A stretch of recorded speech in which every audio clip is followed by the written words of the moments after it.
आप समझ गए, वोट बैंक है, उसे बढ़ाना है, दूसरों के वोट बैंक में सेंध लगाना है। और उत्तर प्रदेश में इस वक्त जिस वोट बैंक को लेकर सबसे ज्यादा जंग छिड़ी है वो कौन सा है? ओबीसी, जिसका एक बड़ा हिस्सा पिछले 3 चुनावों से बीजेपी के साथ रहा है।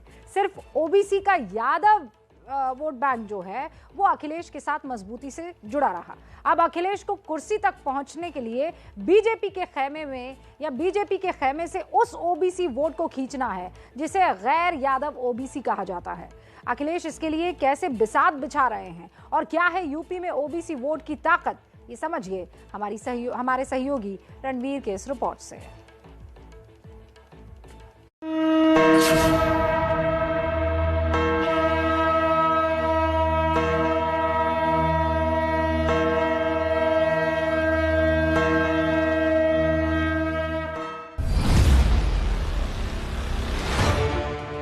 मैं केशव प्रसाद मौर्य विधानसभा में स्थान भरने के लिए अभ्यर्थी के रूप में नाम निर्देशित हुआ।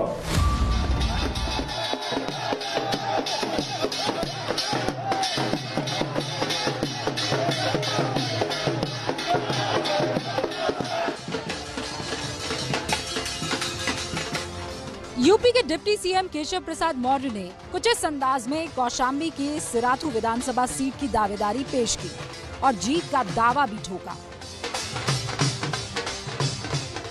मेरा आज तो मां के दरबार में ही चरणों में प्रार्थना है कि फिर एक बार 300 पार उत्तर प्रदेश में फिर से भाजपा सरकार। कोरोना की वजह से चुनाव पाबंदियों के साए में हो रहे हैं। चुनाव आयोग के नियमों की वजह से नामांकन के दौरान गिने चुने लोग ही जा सकते हैं। ऐसे में केशव प्रसाद मौर्य के नामांकन के लिए बीजेपी के बॉस यानी जेपी नड्डा खुद पहुंचे और उनके साथ ही अपना दल की अनुप्रिया पटेल। मुझे पूरा विश्वास है कि इस लड़ाई में न ही सिर्फ केशव प्रसाद मौर्य जी बल्कि भारतीय जनता पार्टी की जीत और भारतीय जनता पार्टी को उत्तर प्रदेश की जनता का आशीर्वाद, भरपूर आशीर्वाद मिला है, मिलेगा और हम फिर से सरकार बनाएंगे। मैं आपको भरोसा दिलाती हूं कि कौशाम्बी जनपद में इस सिराथू विधानसभा में ऐतिहासिक जीत दर्ज करने जा रहे हैं। उनको मेरी बहुत बहुत शुभकामनाएं हैं। केशव प्रसाद मौर्य के नामांकन में जेपी नड्डा और अनुप्रिया पटेल की मौजूदगी ओबीसी समाज को बीजेपी का एक संदेश माना जा रहा है, क्योंकि बीते कुछ दिनों से सोशल मीडिया पर यह बात फैलाई जा रही थी कि बीजेपी के बड़े ओबीसी चेहरे केशव प्रसाद मौर्य को पार्टी में उचित सम्मान नहीं मिलता है। ऐसे में नड्डा और अनुप्रिया की मौजूदगी से इस धारणा को कमजोर करने में मदद तो मिलेगी ही, साथ ही ओबीसी समाज में बीजेपी को लेकर एक अच्छा संदेश भी जाएगा। दरअसल यूपी की लड़ाई में ओबीसी वोट की अहमियत हर कोई जानता है। इस बार अखिलेश ने पहले छोटे छोटे दलों से गठजोड़ बनाया, फिर बीजेपी के कई बड़े ओबीसी चेहरों को अपने खेमे में शामिल कर लिया।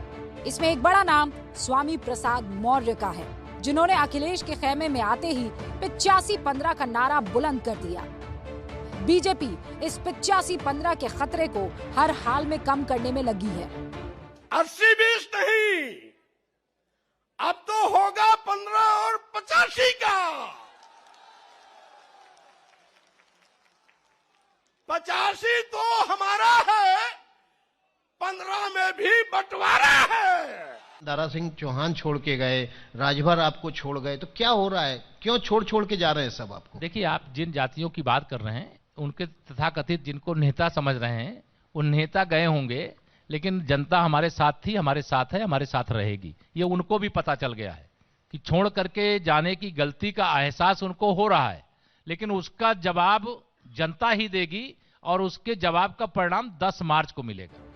केशव प्रसाद मौर्य को बीजेपी उत्तर प्रदेश में अपना सबसे बड़ा ओबीसी चेहरा बनाकर पेश कर रही है, ताकि उस ओबीसी वोट बैंक को बिखरने से रोका जाए, जिसके दम पर बीजेपी ने 2015, 2017 और फिर 2019 में यूपी में कमल खिलाया था और अखिलेश उसी समीकरण को तोड़ने में लगे हुए हैं। भारतीय जनता पार्टी सुशासन की, विकास की और 24 करोड़ लोगों के सुरक्षा की गारंटी है, और समाजवादी पार्टी का गठबंधन हो और चाहे अन्य जो राजनीतिक दल बने हैं अलग अलग, लेकिन वह अलग अलग राजनीतिक दल उत्तर प्रदेश की जनता के लिए न सुशासन दे सकते हैं, न विकास दे सकते हैं, बल्कि उत्तर प्रदेश के 24 करोड़ लोगों के लिए खतरा बन सकते हैं। चुनाव किसानों के मान सम्मान का चुनाव भी है। इस बार जनता ने तय किया है, भाईचारा बनाम भारतीय जनता पार्टी चुनाव है।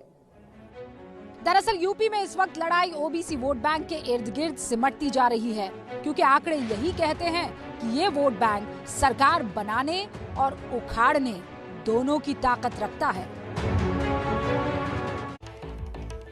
यूपी में ओबीसी एक ऐसा वोट बैंक है जिसके बगैर सरकार बनना लगभग नामुमकिन है, क्योंकि यूपी के कुल वोट बैंक के आधे से थोड़ा ही कम है ये vote bank. OBC vote bank अलग अलग समूह में बटा जरूर है। यूपी में कुल वोट ओबीसी वोट के 43% है कुल वोटों का, जिसमें सबसे बड़ा चंक यादव समुदाय का है जो 10% है। इसके बाद कुर्मी 5% है, मौर्य 5% है, जाट 4% है, राजभर भी 4%, लोधी 3% है, गुर्जर 2% है, निषाद, केवट, मल्लाह मिलकर करीब 4% हो जाते हैं और बाकी तमाम जातियां और जोड़ दीजिए आप तो वो 6% के आसपास रहती है। यूपी में ओबीसी वोट बैंक के बड़े हिस्से पर समाजवादी पार्टी का कब्जा रहा है, जिसमें यादव वोट बैंक सबसे मजबूत है। लेकिन 2014 से बीजेपी ने ओबीसी वोट बैंक में बड़ी सेंध लगाकर एक नया समीकरण जो है वो तैयार किया है। बीजेपी ने 20% अगड़ी जाति और 43% वाले ओबीसी वोट बैंक के 33% गैर यादव को बहुत हद तक अपनी तरफ कर लिया है।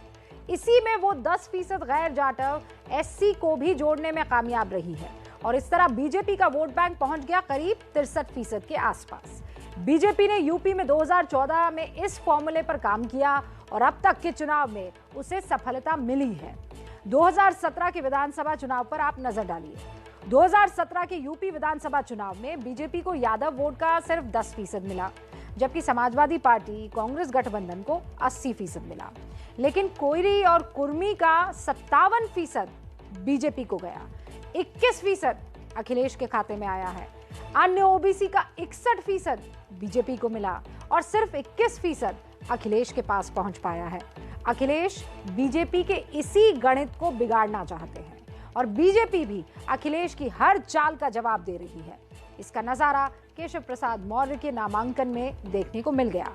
केशव प्रसाद के नामांकन के लिए केंद्रीय मंत्री अनुप्रिया पटेल पहुंची, जबकि केशव प्रसाद मौर्य के खिलाफ समाजवादी पार्टी गठबंधन की उम्मीदवार कौन है? पल्लवी पटेल।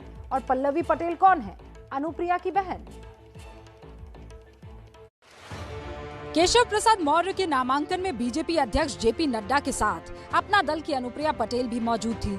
उनकी मौजूदगी अखिलेश के उस चक्रव्यूह की काट थी जो उन्होंने सिराथू में केशव प्रसाद मौर्य के खिलाफ रची है। दरअसल इस चुनाव में समाजवादी पार्टी और अपना दल कमेरावादी का गठबंधन है। इस गठबंधन ने सिराथू में पल्लवी पटेल को उम्मीदवार बनाया है। पल्लवी अनुप्रिया पटेल की बहन है, जबकि अनुप्रिया पटेल बीजेपी के साथ है। केशव प्रसाद मौर्य के नामांकन में अनुप्रिया पटेल की मौजूदगी ये संदेश भी देने के लिए थी कि विरोधी भले ही बहन हो, लेकिन अनुप्रिया और उनकी पार्टी अपना दल बीजेपी के ही साथ है। आप सभी को पूरे भरोसे के साथ कहना चाहती हूं कि भारतीय जनता पार्टी और अपना दल के कार्यकर्ता, शुभचिंतक, समर्थक पूरी ताकत के साथ, पूरी मजबूती के साथ हमारे भाई इस सिराथू विधानसभा से उनकी ऐतिहासिक जीत दर्ज करवाने में अपना योगदान देंगे। केशव प्रसाद मौर्य के नामांकन में पटेल वोटरों को संदेश देने के लिए बीजेपी ने सिराथू में रोड शो किया। इसमें अनुप्रिया पटेल भी शामिल रही। सिराथू विधानसभा का जो चौराहा है, उस चौराहे पर केशव मौर्य लोगों का अभिवादन स्वीकार करते हुए साथ में जेपी नड्डा और धर्मेंद्र प्रधान की मौजूदगी में बीजेपी ने एक ऐसी रणनीति अपनाई है जिस रणनीति के तहत केशव मौर्य के नामांकन में अनुप्रिया पटेल को खास तौर पे बुलाया गया है, ताकि इस सिराथू विधानसभा में जो पटेल वोटर्स हैं उनको ये बताया जा सके कि पटेलों का नेता अनुप्रिया पटेल हैं और वो आज केशव मौर्य को पूरी तरीके से समर्थन दे रही।